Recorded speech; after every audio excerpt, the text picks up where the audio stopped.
Are you ready for chapter 7? Charlie's birthday. Very exciting. Happy birthday, cried the four old grandparents as Charlie came into their room the next morning. Charlie smiled nervously and sat down on the edge of the bed. He was holding his present, his only present, very carefully in his two hands. Wonka's Whipple Scrumptious Fudge Mallow Delight, it said on the wrapper.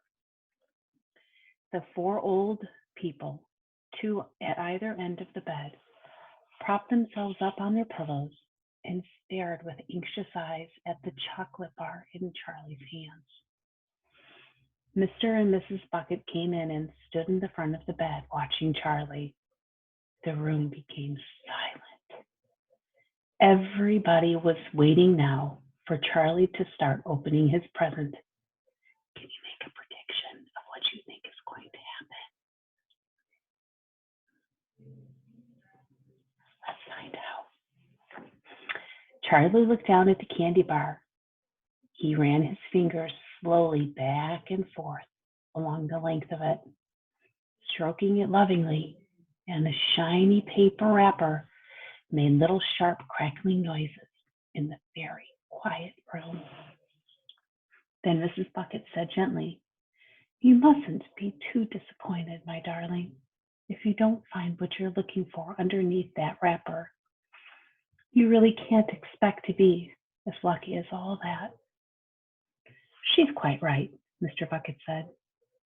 Charlie didn't say anything.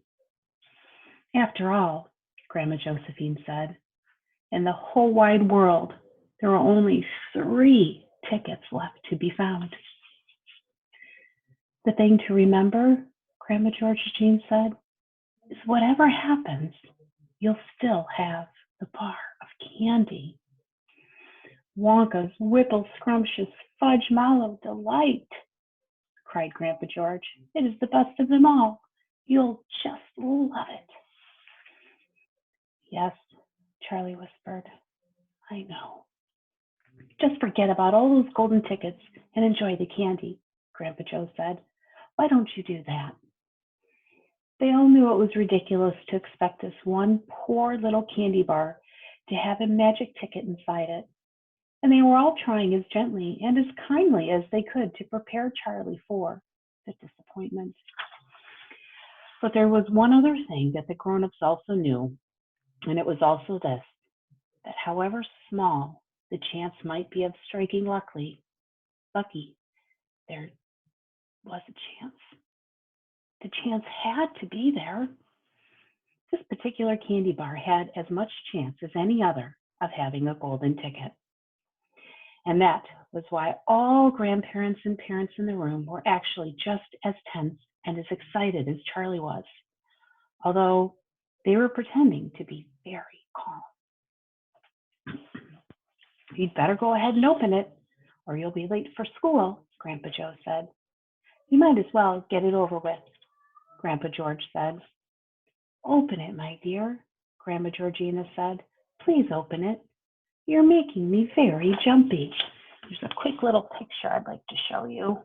You can see the grandparents in bed and Charlie's just peering at that chocolate bar.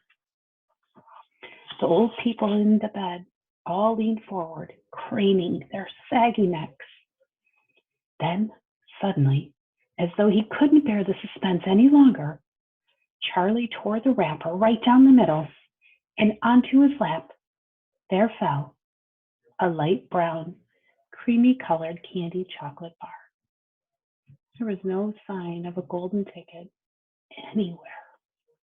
"Well, that's that," said Grandpa Joe brightly. "It's just what we expected." Charlie looked up. 4 kind old faces were watching him intently from bed. He smiled at them, a small, sad smile, and then he shrugged his shoulders and picked up the candy bar and held it out to his mother and said, "Here, Mother, have a bit.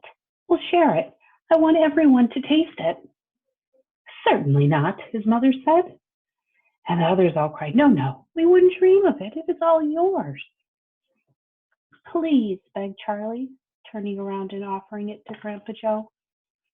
But neither he nor anyone else would take even a tiny bite. It's time to go to school, my darling, Mrs. Bucket said, putting an arm around Charlie's skinny shoulders. Come on, or you'll be late. That's the end of chapter 7. Wasn't that so very kind of Charlie to offer a little bit of his only present to his entire family? That's just the kind of nice child that he is.